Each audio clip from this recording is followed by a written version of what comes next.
মনসুর সাহেব অফিস থেকে ফিরে জামা কাপড় ছেড়ে মোটামুটি কিছু সময় অপেক্ষা করে, অর্থাৎ গাটা একটু জিরিয়ে দেয়। তারপর পত্রিকাখানা বগলে করে হাতে কিছু খাবার নিয়ে ছাদের এক প্রান্তে গিয়ে বসে। তবে বলা যায় গ্রীষ্মকাল থাকাকালীনই হয়তো এমনটা করত। ছাদে উঠে এদিক সেদিক তাকাচ্ছিল, ভাবছিল ভালো একটি জায়গা বেছে নেই, তারপরে বসি, কারণ বাতাস আসার ভালো পথ দরকার। যেখানটায় বাতাস একটু বেশি সেখানটাতেই বসা যাবে। হঠাৎ চোখ পড়ল টিপুটার উপরে। টিটু পাশের বাড়ির ছেলে, এ বাসায় আনাগোনা একটু বেশি ছিল, খুব ভালো ছেলে। ছাদের কার্নিশের উপরে বসে কি যেন গুনগুন করছিল। বয়স এই ধরুন 12 থেকে 14 বছর হবে। আমাকে দেখে একগাল হেসে বলল, আসুন কাকাবাবু, বসি, এখানটাতে বেশ বাতাস আছে। আমি 2-3 বার বললাম সমস্যা নেই, বসো বসো। আমিও গিয়ে পাশে বসলাম এবং আমার সাথে যে খাবার টাবার নিয়ে গিয়েছিলাম তাও খানিকটা দিলাম, বসে বসে খাও। এবার জিজ্ঞেস করলাম, সন্ধ্যার পর তো তোমাকে কখনো ছাদে দেখিনি, সন্ধ্যার পর তুমি ছাদে একাই বা কি করছো, ভয় হয় না? টিপু বলল, না না, আমি ওসব ভূত টুত ভয় পাই না। কেন, আপনি পান? ওসব ভূতে আর ভয় পেয়ে কি লাভ? ও ভূতের কাজ ভূতে করবে, আমাদের কাজ আমরা করব। ভূতে ভয় নিছকই ছেলে মানুষই।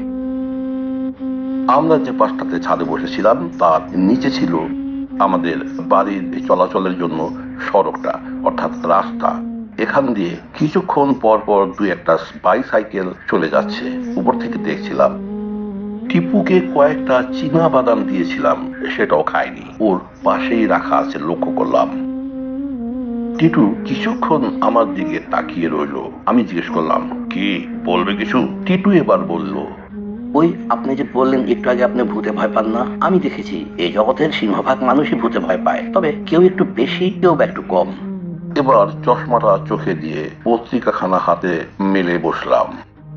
ওই লাইট পোস্টের যেই আলো আসছিল তাই দিয়ে কিঞ্চিত দেখা যায়। পত্রিকা পড়া মূল উদ্দেশ্য না, উদ্দেশ্য ছাদে এসে কিছুক্ষণ বসা।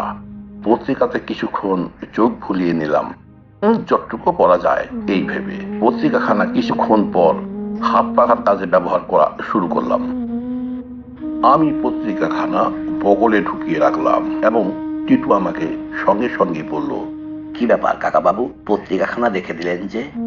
আমি বললাম, ছাদের এই ঝাপসা আলোতে পত্রিকা পড়া আমার কম্য নয়। এই বললে আমি টিটুর দিকে পিছন দিয়ে একটু এদিকটায় ঘুরলাম। অন্য একটা ফ্ল্যাটের জানালা দিয়ে কিছুটা আলো আসছিল। আমি ওইদিকে ঘুরে পত্রিকাটা খুলতেই আমি আমার পিছনে অনেকটা আলো অনুভব করলাম। তাতে করে আমি একটু পিছন দিকে তাকিয়ে দেখলাম, এ কি, লাইট পোস্টের আগা থেকে বাল্বটা টেনে এসে আমার দিকে টেনে নিয়ে এসে ধরে আছে এবং হাসছে টিটু। আমি ফ্রিজের মতো শীতল হয়ে গেলাম। কিছুক্ষণ পর দেখলাম লাইটের জায়গায় লাইটটা ঠিকই আছে। টিটু আমার পাশে বসা আমাকে বলল, কি ব্যাপার? আমি বললাম, না, লাইটটা তোমার হাতে দেখলাম।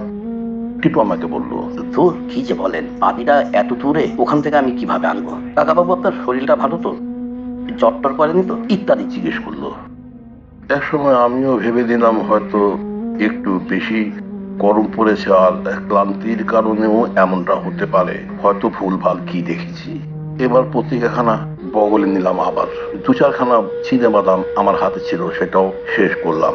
বললাম, টিটু আমি নেমে যাব, তুমি কি নামবে এখন? টিটু বলল, না, নিচে সাংঘাতিক গরম, এখান থেকে নেমে পুকুর থেকে হাত পা ধুয়ে একেবারে বাসায় চলে যাব।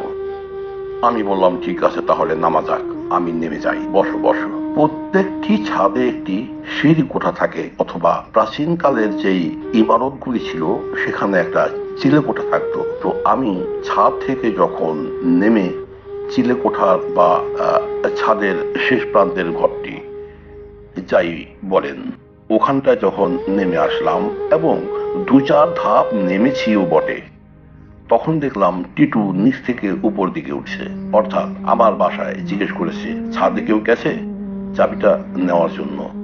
ছাদের চাবি? বললো, তোর কাকা বাবু উপরে আছে, তুইও যা। বলে রাখা ভালো, ওই অঞ্চলটাতে 3 তলা বাড়ি বলতে একমাত্র আমারটাই ছিল। আমি টিটুকে দেখে একেবারে অবাক। কিরে, কোত্থেকে নামো কোত্থেকে ওঠো কিছু বোঝা যায় না। বলল, কেন? আমি বললাম, তোর সাথে কতক্ষণ ছাদে বসেছিলাম সেটা অবশ্য মনে নেই, তবে তুই ছাদেই ছিলি। নামলি কি করে? পাইপ বেয়ে নেমেছিস তাই তো? বলল, না কাকা বাবু, আমি বাজারে গিয়েছিলাম, বাজার থেকে আসার পর একটু গরম বোধ করছি, এই জন্য এসেছি আপনাদের ছাদের উপরে একটু উঠে বসার জন্য। আমি আর নামলাম না। পিছন ফিরে দুপা এগিয়ে তাকিয়ে দেখলাম সেই কোণে যেখানে আমি আর টিটু এতক্ষণ বসা ছিলাম, সেখানে টিটুটা আর নেই। আমি ছাদ বন্ধ করে আগন্তুক টিটু যে পরে এসেছে তার হাত ধরে নেমে গেলাম। টিটু জিজ্ঞেস করেছিল কয়েকবার, কি ব্যাপার কাকা বাবু, কি হয়েছে? আমি টিটুকে তখন কিংবা আজও অবধি কিছুই বলিনি, এমনকি বিষয়টা আমার বাসায়ও অজানা।